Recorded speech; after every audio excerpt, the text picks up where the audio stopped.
Hi hello welcome back to my channel. ఈరోజు పూరి చేసుకున్నామండి. ముందుగా గోధుమ పిండి వేసుకోవాలి.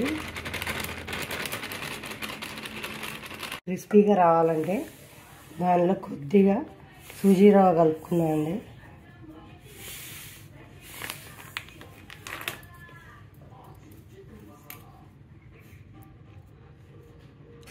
సాల్ట్,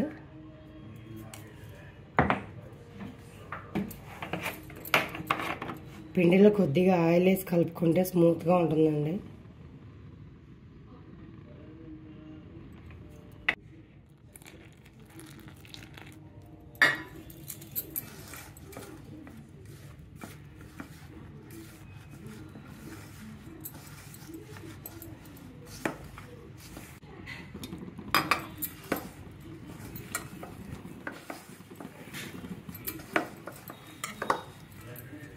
రెడీ అయిపోయిందండి. ఇలా చక్కగా మరీ పలచగా కాకుండా మరీ గట్టిగా కాకుండా ఇట్లా కలుపుకోవాలి. దీన్ని ఒక 10 నిమిషాలు పక్కన పెట్టేసి పూరీ కర్రీ వండుకుందామండి.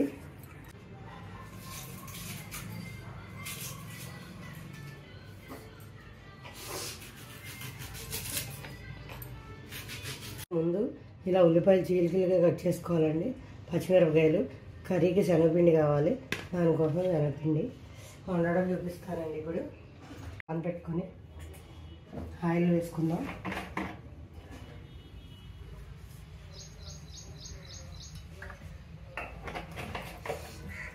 ఇందులో తిరుమాకు దినుసులు వేసేసుకుందామండి.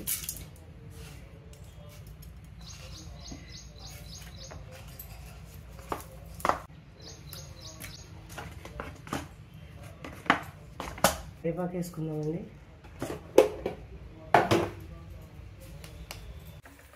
తిరుమాకు పెరిగిన తర్వాత ఇందులో ఉల్లిపాయ పచ్చిమిరపకాయ వేసేసుకోవాలి.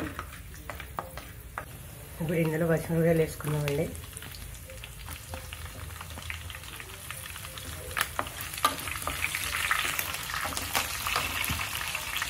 చాలా కొద్దిగా అల్లం వెల్లుల్లి పేస్ట్, ఉల్లిపాయలు కూడా వేసుకుందామండి.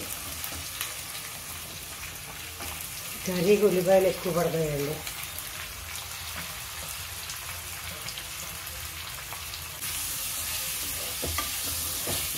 ఈ ఉల్లిపాయలు ఇలా కింద పెట్టేస్తున్నామండి. ఇందాక బంగాళదుంపల గురించి చెప్పడం మర్చిపోయానండి. నేను 2 బంగాళదుంపలు ఉడకబెట్టుకుంటున్నాను కర్రీ కోసం. ఉల్లిపాయ ఎగేలోపు వీటిని కూడా ఉడికించేసుకుంటానండి.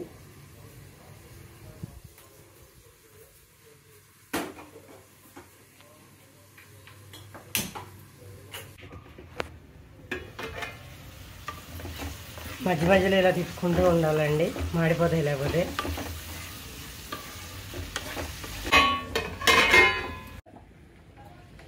వీడియోలో పడి మా వారికి కాఫీ ఇవ్వలేదనుకోండి, నెక్స్ట్ వీడియో రాదు మీకోసం. అందుకని ముందు కాఫీ ఇచ్చేద్దాం.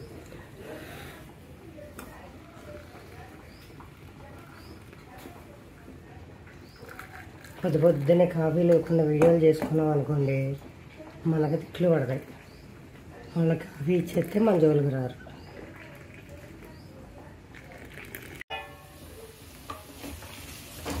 ఉల్లిపాయ ఇలా కొద్దిగా వేగిన తర్వాత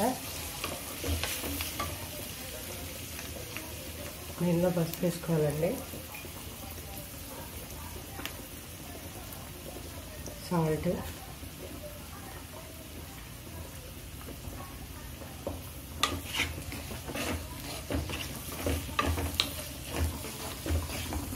బంగాళదుంపలు ఉడుకున్నాయండి పక్కన.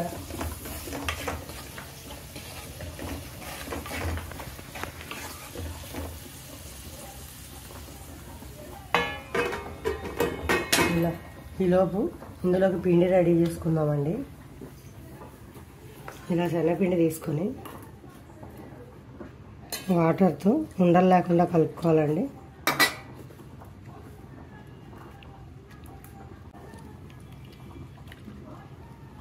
డైరెక్ట్గా పిండి వేస్తే కర్రీలో ఉండలు కట్టేస్తుంది కదండి, అందుకని ఇలా కలిపి పెట్టుకోవాలి. ఒక ఒక్కసారి ఎక్కువ వేసుకోకూడదండి, మీకు పిండి చాలా పోతే మళ్ళీ కలుపుకోవచ్చు. ఇలా పక్కన ఉంచుకుందామండి. బంగాళదుంపలు ఉడికిపోయినాయండి, వాటర్ తీసేసుకొని ఉంచుకుందాం.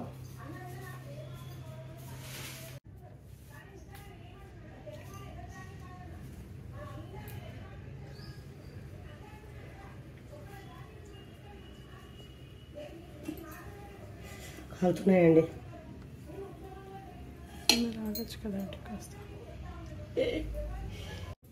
చేసుకొని చిన్న ముక్కలుగా కట్ చేసేసుకుందామండి. వేడిగా ఉందండి, చేతులు కాలుతున్నాయి.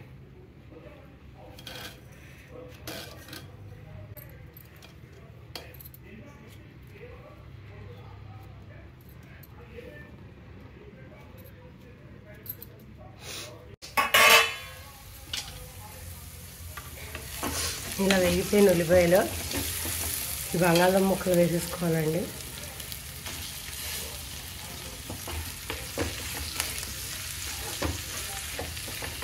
ఇందులో పచ్చిమిరపకాయల కారం ఒకటే ఉంటుందండి, మామూలు కారం వేయము.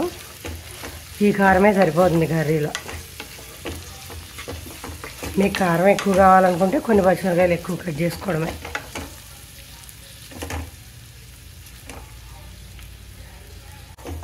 ఇలా ఒక 2 నిమిషాలు ఏగనిచ్చి అప్పుడు ఇందులో శనగపిండి పోసుకుందామండి. అయిపోయిందండి కర్రీ. ఇందులో ఇప్పుడు పిండి వేసేసుకుందాం.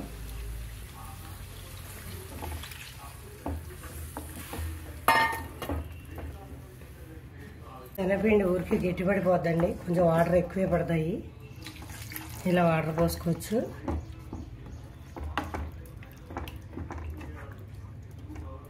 మీకు ఇష్టమైతే ఇందులో కొద్దిగా కొత్తిమీర పుదీనా వేసుకోవచ్చండి, నేనైతే వేయట్లేదు.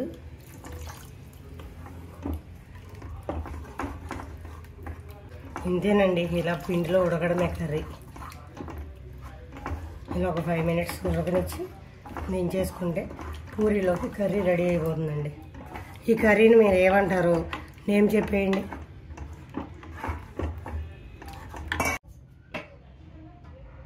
ఆయిల్ వేసేసుకుందామండి.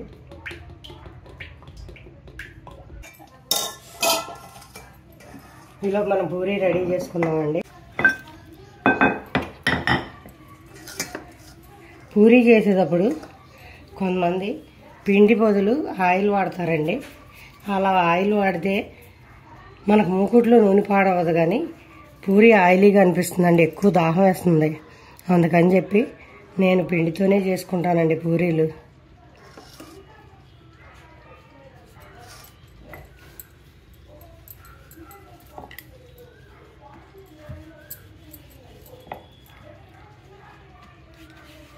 ఇలా కొంచెం చిన్న సైజు ఇలా కొద్దిగా మందంగా చేసుకుంటే పూరి పొంగుతుందండి. చేసేటప్పుడు ఇలా పిండి దులిపేసుకోండి, అంత ఆయిల్లోకి నూనె వెళ్ళదు పిండి. ఇలా అన్ని పూరీలు చేసి కనిపిస్తానండి. పూరికి ఆయిల్ కలిపిందండి, వేసేసుకుందాం.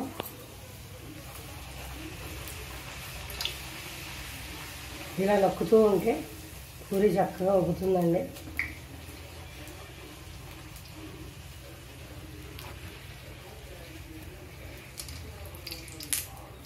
చూసారా పూరి ఎలా వచ్చిందో?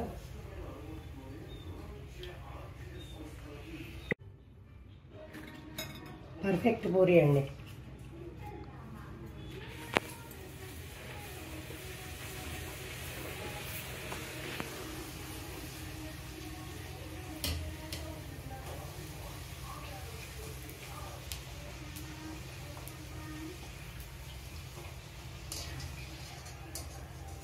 ఇలా వస్తే పూరి ఆయిల్ కూడా పీల్చదండి.